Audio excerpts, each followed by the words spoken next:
നിലക്ക് ഹുദൈബ തങ്ങൾ പറയുകയാണ്, ഇവിടെ മുഹമ്മദ് നബിയെ നിർത്തുന്നത് അവിടുത്തെ കാലിൽ ഒരു മുള്ള തറയ്ക്കുന്നത് പോലും എനിക്ക് ഇഷ്ടമല്ല, ഞങ്ങൾക്ക് സഹിക്കൂല എന്ന് പറഞ്ഞ ഹുദൈബ തങ്ങളുടെ സ്നേഹം എത്രയാണ്. മദീനയുടെ തെരുവോരങ്ങളിൽ കൂടി ഹബീബ് വഫാത്ത എന്നറിഞ്ഞപ്പോ അവിടുന്ന് അന്തിയുറങ്ങുന്ന മണ്ണിൽ എങ്ങനെയാണ് ഈ പാവപ്പെട്ട മാലിക് എങ്ങനെയാണ് ചെരുപ്പ് ധരിച്ച് നടക്കുക എന്ന് ചോദിച്ച് എന്തിനേറെ വാഹനപ്പുറത്തു പോലും യാത്ര ചെയ്യാത്ത മഹാനല്ലേ മഹാനായ അനസ് ബിൻ മാലിക് റളിയല്ലാഹു അൻഹു. അവരുടെ സ്നേഹം എത്രയാണ്. മദീനയുടെ മലർവാടിയിൽ ബാങ്ക് വിളിക്കാരനായ മഹാനായ ബിലാൽ റളിയല്ലാഹു അൻഹു അവിടുന്ന് ദാ റസൂലുള്ളാഹി വഫാത്ത എന്നറിഞ്ഞപ്പോ ഇനി ബിലാലിന് മദീനയിൽ താമസിക്കാൻ കഴിയൂല എന്ന് പറഞ്ഞതാ നാട് വിട്ടില്ലേ ഷാമിലേക്ക്. അവരുടെ സ്നേഹം എത്രയാണ്. ഇതുപോലെ നമുക്ക് സ്നേഹിക്കാൻ കഴിഞ്ഞിട്ടില്ലെങ്കിലും അതിന്റെ ഒരു അംശമെങ്കിലും നമ്മുടെ ജീവിതത്തിൽ കൊണ്ടു നടക്കണം. റബീഉൽ അവ്വൽ വരുമ്പം മാത്രം സ്നേഹിക്കുന്ന വിഭാഗക്കാരായി മാറരുത്. പകല് മുഴുവനതാ അല്ലാഹുവിന്റെ ഹബീബിന്റെ ചര്യകൾ ജീവിതത്തിൽ കൊണ്ടു നടന്ന് രാത്രിയിൽ ഉറങ്ങുമ്പോ ആ പരിശുദ്ധമായ മുഖമൊന്ന് കാണാനായാൽ അതിലേറെ സൗന്ദര്യമുള്ള ഒരു സ്വപ്നം വേറെയുണ്ടോ? പകല് മുഴുവൻ ഹബീബായ റസൂലുള്ളാഹിന്റെ ചര്യ പ്രചരിപ്പിച്ചിട്ട് രാത്രിയിൽ ഉറങ്ങുമ്പോൾ അവിടുന്ന് മനാമിലൊന്ന് കാണാനായ സഹാബത്ത് അവിടുത്തെ മുഖത്തെ കുറിച്ച് പാടിയില്ലേ, വഅഹ്സനു മിൻക ലൻ തറഖത്തു ഐനി വഅജ്മലു മിൻക ലൻ തലിദിൻ നിസാഉ. തങ്ങളെ ഇത്രയും സൗന്ദര്യമുള്ള ഒരു മുഖത്തിന്റെ ഉടമയെ ഇന്നേവരെ ഒരൊറ്റ കണ്ണും കണ്ടിട്ടില്ല. മാത്രമല്ല ഒരൊറ്റ പെണ്ണുപോലും പ്രസവിച്ചിട്ടുമില്ല, ഇനി പ്രസവിക്കുകയുമില്ല. അത്രയ്ക്കും സൗന്ദര്യമുള്ള ആ മുഖത്തിന്റെ ഉടമയായ ഹബീബായ റസൂലുള്ളാഹി സ്വല്ലല്ലാഹു അലൈഹി വസല്ലമ തങ്ങളെ നമുക്ക് ഒന്ന് മനാമിൽ കാണണ്ടേ. അതിന് റബീഉൽ അവ്വൽ വരുമ്പോ മാത്രം ഞാൻ വലിയ ആശിഖാണ്, ഞാൻ വലിയ മാദിഹാണെന്ന് പറഞ്ഞു നടന്നൊരു കാര്യവുമില്ല. അതല്ലെങ്കിൽ അവന്റെ സ്റ്റാറ്റസും സ്റ്റോറിയും റീൽസും മുഴുവൻ മദീനയാണ്, ഹബീബാണ്, അത് മാത്രമായിട്ട് ഒരു കാര്യവുമില്ല. നേരെ മറിച്ച് അവന്റെ ഹൃദയത്തിന്റെ ഉള്ളിൽ നിന്ന് റസൂലുള്ളാഹിന്റെ പേര് കേൾക്കുമ്പോ പരിസരം മറന്നുകൊണ്ട് സലാത്ത് ചെല്ലാൻ കഴിയുന്നുണ്ടോ? യഥാർത്ഥ മുഹിബ്ബിന്റെ അടയാളമാണ്. കുറെ റീൽസ് ഇടും, കുറെ സ്റ്റോറി ഇടും, കുറെ സ്റ്റാറ്റസും വെക്കും. അവന്റെ പ്രൊഫൈലും മദീനന്റെ മുമ്പിൽ വെക്കുന്ന ഫോട്ടോ. എന്ത് കാര്യം?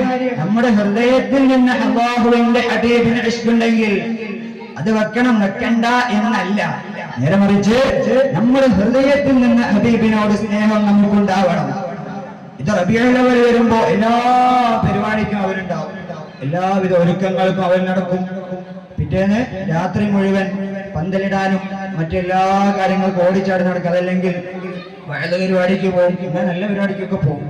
രാത്രി 1 മണി 2 മണി വരെ ഇങ്ങനെ നല്ല പരിപാടിയൊക്കെ നടന്ന് ലാസ്റ്റ് സുബഹി ബാങ്ക് കൊടുക്കുമ്പോൾ നല്ല ഉറക്കായിരിക്കും. വിളിച്ചാൽ പറയും കുറച്ചായിട്ട് നിസ്കരിക്കാം. സുബഹിക്ക് അല്ലാഹ് എന്ത് സ്നേഹ റസൂലുള്ളാഹിനാണുള്ളത്. സുബഹിക്ക് അല്ലാഹ് എന്ത് സ്നേഹ റസൂലുള്ളാഹ് വേണ്ടേ ഓട്ടിക്ക് കണ്ടാലും. ഇതാവരുത് റസൂലുള്ളാഹിന്റെ ചര്യ. അവിടുന്ന് അതുപോലെ നമുക്ക് ജീവിതത്തിൽ കൊണ്ടു നടക്കാൻ കഴിയണം. അല്ലാഹു തൗഫീഖ് ചെയ്യട്ടെ, അല്ലാഹു തൗഫീഖ് ചെയ്യട്ടെ. ഈ മജ്ലിസ് കൊണ്ട് നമുക്കൊരു തീരുമാനമെടുക്കാൻ കഴിയും. ഞാൻ ചുരുങ്ങിയൊരു ദിവസം 10 സ്വലാത്തെങ്കിലും ഏറ്റവും ചുരുങ്ങിയ ചെല്ലാൻ നമുക്ക് കഴിയണം. അല്ലാഹു അതിന് തൗഫീഖ് ചെയ്യട്ടെ.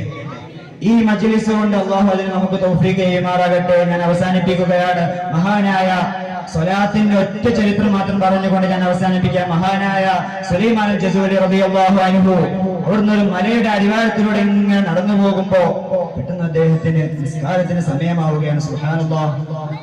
വെള്ളം അന്വേഷിച്ച് നോക്കുമ്പോ എവിടെയും വെള്ളം കിട്ടാനില്ല. അങ്ങനെ അന്വേഷിച്ച് അവസാനം ഒരു കിണർ കണ്ടു. സുബ്ഹാനല്ലാഹ്. അതിന്റെ അടുത്ത് പോയി നോക്കുമ്പോ എടുക്കാൻ ഒരു നിർവാഹവും ഇല്ല. അങ്ങനെ വിഷമിച്ചു നിൽക്കുമ്പോഴാണ് ആ മലയുടെ മുകളിൽ നിന്നൊരു പെൺകുട്ടി ഇറങ്ങി വരികയാണ്. എന്നിട്ട് സുലൈമാനുൽ ജസൂലി തങ്ങളോട് ചോദിച്ചു, തങ്ങളെ എന്താണ് നിങ്ങളുടെ വിഷയം, എന്താണ്? ആ സമയത്ത് എല്ലാ കാര്യങ്ങളും പറഞ്ഞു കൊടുത്തപ്പോ ആ പെൺകുട്ടി കിണറിന്റെ അടുക്കലേക്ക് ചെന്നിട്ട് ബിസ്മില്ലാഹിർ റഹ്മാനിർ റഹീം എന്ന് പറഞ്ഞ് ആ കിണറിലേക്ക് അങ്ങ് തുപ്പുകയാണ്. സുബ്ഹാനല്ലാഹ്, അടിയിലുണ്ടായിരുന്ന വെള്ളമതാ മുകളിലെത്തിപ്പോയി.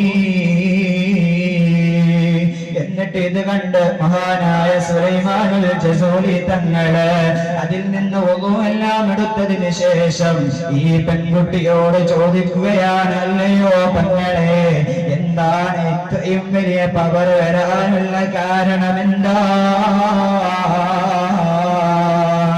ആ സമയത്ത് ആ പെൺകുട്ടി പറയുകയാണ്, മറ്റൊന്നുമല്ല, ഞാൻ ദിവസവും അല്ലാഹുവിന്റെ ഹബീബിന്റെ പേരില് സ്വലാത്ത് പതിവാക്കുന്നവളാണ്.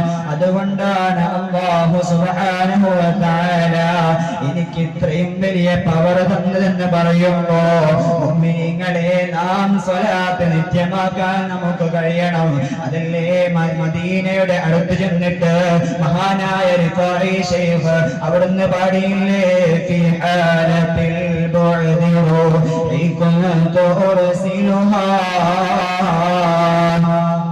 تقبل العرض عني وهي نائبتي وهذه نوبة الأشباع قد حضرت فامدد يمينك كي تحظى بها شفتي. ഇത്രയും കാലം സ്വലാത്തുമായിട്ട് മദീനയുടെ തെരുവോരങ്ങളിലൂടെ എന്റെ തോളിങ്ങനെ ചുറ്റിപ്പറ്റി നടന്നിരുന്നു. ഇന്നിതാ എന്റെ ശരീരം അങ്ങയുടെ റൗള ശരീഫിന്റെ മുന്നിൽ വന്ന് നിൽക്കുന്നു. അതുകൊണ്ട് തങ്ങളെ ആ കരമൊന്ന് നീട്ടിത്തരണം, ഈ കരമൊന്ന് നീട്ടിത്തരണമെന്ന് പറഞ്ഞപ്പോ അതാ ആ ഹുജറത്ത് ശരീഫയുടെ അകത്തളത്ത് നിന്ന് അല്ലാഹുവിന്റെ ഹബീബിന്റെ കരം പുറത്തേക്ക് വരികയാണ്. എന്തേ ഇത്രയും പവർ വരാൻ കാരണം? മറ്റൊന്നുമല്ല, സ്വലാത്ത് മുറുകെ പിടിച്ചതാണ്. അതുകൊണ്ട് നാം ഈ പാത പിൻപറ്റാൻ നമുക്ക് കഴിയണം. എനിക്ക് സ്വലാത്ത് ചെല്ലാൻ സമയമില്ല, ഭയങ്കര തിരക്കാണ് എന്ന് പറഞ്ഞു ഒഴിഞ്ഞു മാറുമ്പോ ഒരു നിമിഷം ചിന്തിക്കണം, ഫോണിൽ കളിക്കാൻ നല്ല ടൈമുണ്ടോ?